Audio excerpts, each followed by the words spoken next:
있습니다. 배석자분들은 단상 위로 올라 복지부 장관이 코로나19 대응 방안 등을 설명하겠습니다.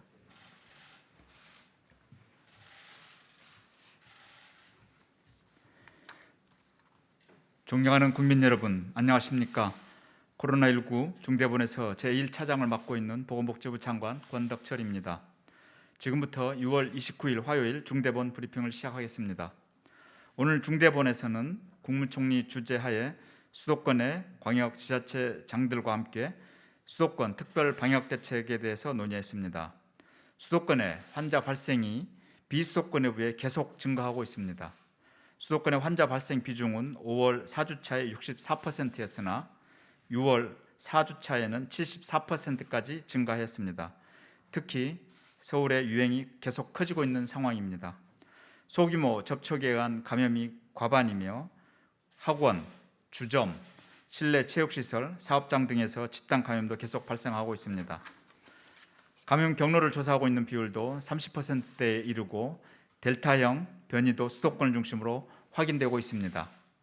특히 수도권의 감염 사례들을 분석해 보면 방역 긴장도가 떨어져 방역 수칙이 잘 지켜지지 않거나 유증상 상태에서 바로 검사받지 않는 경우가 다수 나타나고 있습니다.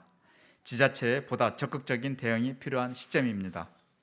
정부는 새로운 사회적 거리두기 개편을 앞두고 수도권의 방역 조치를 강화하는 방안을 논의하였습니다.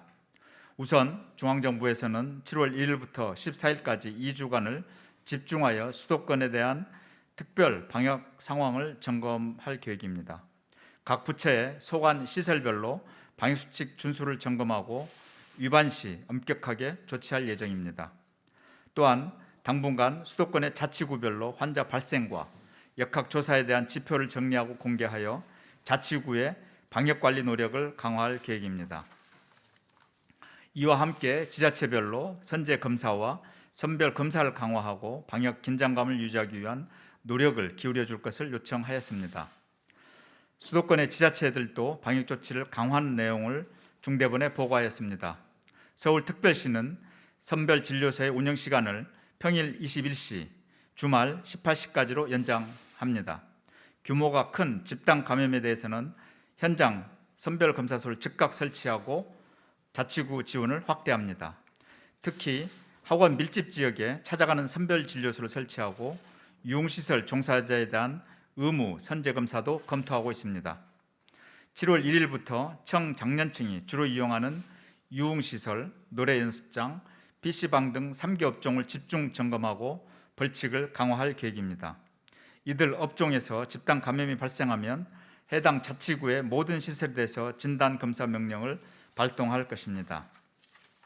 아울러 거리두기 개편에 따라 사람 간 접촉 증가가 예상되므로 환기와 소독의 중요성을 강조하는 서울형 환기 캠페인 등도 시행할 예정입니다. 경기도도 방역 취약업종과 위험시설에 대한 방역관리를 강화할 계획입니다. 유흥시설 종사자와 학원 강사 등에 대해 주 1회 선제검사를 권고할 것입니다. 외국인 밀집 사업장 등 고위험시설에는 자가검사 키트를 지원할 예정입니다. 인천광역시도 코로나19 확산을 억제하기 위해 노래연습장, 실내 체육시설, 유흥시설 등 7개 업종에 대한 일제 점검을 시행할 예정입니다. 또한 변이 바이러스 유입에 대한 대응을 강화하기 위해 자가격리 중 코로나 검사를 1회 추가 실시하도록 합니다. 정부와 각 지자체는 자율과 책임의 원칙에 따른 새로운 거리두기 체계가 원활히 적용될 수 있도록 방역수칙 위반에는 엄정하게 대응할 예정입니다. 방역수칙을 위반할 경우에는 무관용 원칙에 따라 과태료 등 법적 조치를 취할 것이며 방역수칙 위반이 반복되는 경우에는 해당 지역의 동일업종 전체에 대한 운영 제한 등이 적용될 수 있습니다. 정부는 수도권의 코로나19 유행이 확대되지 않도록 수도권 지자체들과 적극 협력하며 최선을 다해 나가겠습니다. 변이 바이러스 대응도 강화하겠습니다. 정부는 코로나 바이러스의 해외 유입 방지를 위해 입국 시 3, 4회의 코로나 검사와 2주간의 격리를 원칙으로 특별 입국 절차를 시행하고 있습니다. 공적인 출장, 필수 기업 활동, 국내 예방접종자 등 타당한 사유가 있는 경우에 대해서만 예외적으로 격리를 완화하고 있습니다. 최근 일부 국가에서 델타 바이러스가 확산되고 있어 국내 유입이 우려되고 있습니다. 정부는 델타 바이러스가 유행하고 있는 지역 혹은 국가에서 입국자는 해외 예방 접종자에 대한 격리 면제를 적용하지 않기로 하였습니다. 7월 2일부터 인도, 인도네시아, 파키스탄, 필리핀에서 입국하는 경우가 이에 해당됩니다. 격리 면제 제한이 남아공 등 17개국에서 21개국으로 확대되는 것입니다. 정부는 코로나19 해외 유입을 방지하기 위해 출입국자에 대한 검역을 최선을 다하겠습니다. 국민 여러분, 예방접종이 순조롭게 진행되고 있지만 오늘 또 500여 명의 만원 환자가 발생하였습니다. 상반기에 1,500만 명 이상의 국민들께서 접종에 참여해 주셨지만 아직 모든 사람의 감염을 막을 정도로 충분한 인원이 접종을 마치는 것은 아닙니다. 특히 방역에 대한 경계심이 풀어지고 있는 징후가 우리 주변에서 많이 나타나고 있습니다. 방역수칙을 위반하여 감염이 확산되는 사례가 증가하고 있는 것이 그 예입니다. 하나 예를 들어드리면 대전 유성구에서는 해외 입국자가 자가격리 중에 가족과의 접촉으로 일가족이 감염이 되고 가족들이 다니던 교회를 통해 70여 명이 감염된 사례가 있었습니다. 코로나 바이러스는 우리가 방심하면 그 틈을 절대 놓치지 않습니다.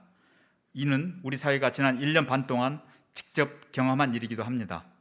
국민 여러분들께서는 마스크 착용, 손 씻기 등 개인 방역 수칙을 철저히 지켜주시고 정해진 순서에 따라 접종에 참여해 주시기를 부탁드립니다. 7월 중순까지는 자주 만나지 않던 지인들과 대규모 모임은 가능한 자제해 주시길 바랍니다. 특히 직장, 동호회, 향후회 등의 대규모 회식은 충분히 많은 사람들이 접종을 받은 이후로 연기해 주시면 감사하겠습니다. 정부는 국민 여러분들의 일상이 한시라도 빨리 회복될 수 있도록 최선을 다하겠습니다. 감사합니다.